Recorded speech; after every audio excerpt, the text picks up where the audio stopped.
नमस्कार दोस्तों, इस वीडियो में हम शंकु का छिन्नक यानी फ्रस्टम ऑफ ए कॉइन क्या होता है और इसके सारे फॉर्मूले पढ़ेंगे।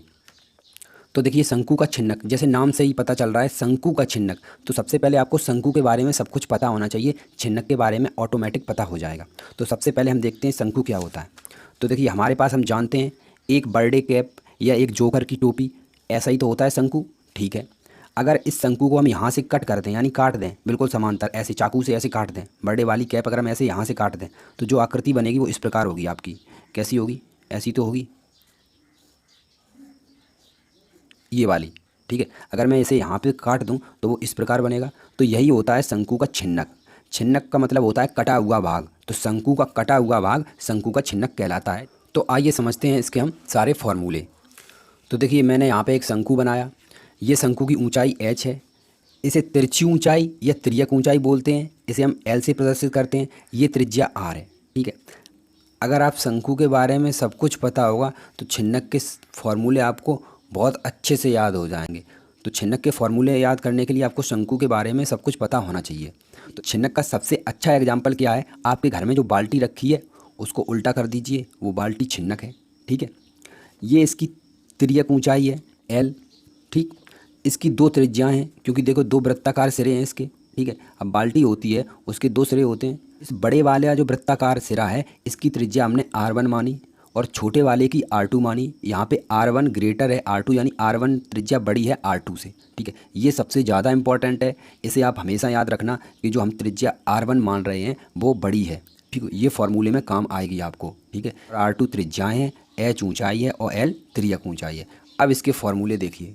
तो देखिए, हम शंकु और छिन्नक दोनों के फॉर्मूले साथ में पढ़ेंगे।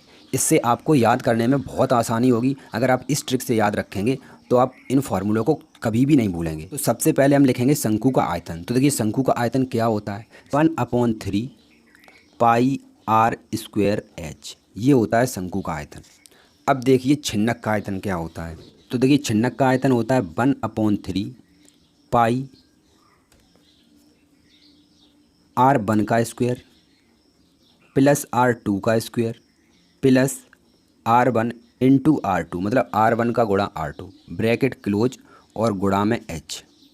तो ये है हमारा छिन्नक का आयतन। तो अब आपको जो शंकु का आयतन दे रखा है उसी से आपको छिन्नक का आयतन याद रखना है। कैसे याद रखना है? देखिए, इसका 1/3 पाई r स्क्वायर h, इसका भी 1/3 पाई, ये r है और फिर h है। तो r में क्या करना है? r1 का स्क्वायर प्लस r2 का स्क्वायर और प्लस r1 गुणा r2। देखिए, यहाँ पे शंकु में केवल एक आर होती है तो हमने एक आर लिखी। अब छिन्नक में दो त्रिज्याएं होती हैं तो हमने दोनों त्रिज्याएं लिखी, r1 का स्क्वायर r2 का स्क्वायर प्लस r1 गुणा r2। ठीक, अब आ जाइए इसके वक्र पृष्ठ पे। अब शंकु का वक्र पृष्ठ क्या होता है? पाई r l। ठीक है, अब छिन्नक का वक्र पृष्ठ क्या होता है? जो शंकु का वक्र पृष्ठ होगा वही छिन्नक का वक्र पृष्ठ होगा। देखिए कैसे, पाई, उसके बाद यहाँ पे r है तो इसमें कितनी r हैं? दो हैं, तो r1 प्लस r2 और गुणा में l। देखिए बिल्कुल सेम है। यहाँ पे एक आर है, इस शंकु में एक आर होती है तो हमने एक आर रखी, इसमें दो आर होती हैं तो हमने दो आर रखी और दोनों को प्लस कर दिया। इसमें पाई आर एल, इसमें पाई r1 प्लस r2l। ठीक, इसको याद रखना, ये अपने आप याद हो जाएगा। अब देखिए शंकु का संपूर्ण पृष्ठ, टोटल सरफेस एरिया यानी TS। शंकु का संपूर्ण पृष्ठ क्या होता है? इस वक्र पृष्ठ में अगर हम शंकु का वक्र पृष्ठ ये होता है, आप जानते हैं। ठीक है, ये वाला भाग गोलाकार भाग ये। ठीक है, इस वक्र पृष्ठ में ये आधार का हम क्षेत्रफल जोड़ दें तो शंकु का संपूर्ण पृष्ठ आ जाता है। तो हम क्या करें? वक्र पृष्ठ पाई r l में हम आधार का क्षेत्रफल जोड़ देते हैं पाई r स्क्वायर। तो ये हमारा हो गया शंकु का संपूर्ण पृष्ठ। अब देखिए छिन्नक का संपूर्ण पृष्ठ। हम क्या करें? क्या किया इसमें? इसके वक्र पृष्ठ में इसके आधार का क्षेत्रफल जोड़ दिया। अब इसके वक्र पृष्ठ में, अब इसके तो दो वृत्ताकार सिरे हैं, एक ये है और एक ये है, इन दोनों का क्षेत्रफल जोड़ दीजिए, आपका शंकु का संपूर्ण पृष्ठ आ जाएगा। तो हम सबसे पहले लिखेंगे पाई r1 प्लस r2 और l, ये तो हो गया आपका वक्र पृष्ठ। ठीक है, और वक्र पृष्ठ में दोनों सिरे के क्षेत्रफल जोड़ दिए, पाई r1 का स्क्वायर प्लस पाई r2 का स्क्वायर, ये हो गया आपका संपूर्ण पृष्ठ। इस तरीके से आपको याद रखना है। अब देखिए इसकी तिर्यक ऊंचाई, शंकु की तिर्यक ऊंचाई आप जानते हैं l। तो l बराबर क्या होता है? अंडर रूट के अंदर h square plus r square. ठीक, ये हो गई शंकु की तिर्यक ऊंचाई। अब छिन्नक की तिर्यक ऊंचाई क्या होगी? तो एल बराबर अंडर रूट के अंदर एच स्क्वायर। ठीक है, एच का तो एच स्क्वायर रहा। अब यहाँ पे तो त्रिज्या थी एक, यहाँ पे त्रिज्या है दो, तो अब आपको क्या करना है? बड़ी त्रिज्या कौन सी थी? R1, तो R1 माइनस R2 का होल स्क्वायर।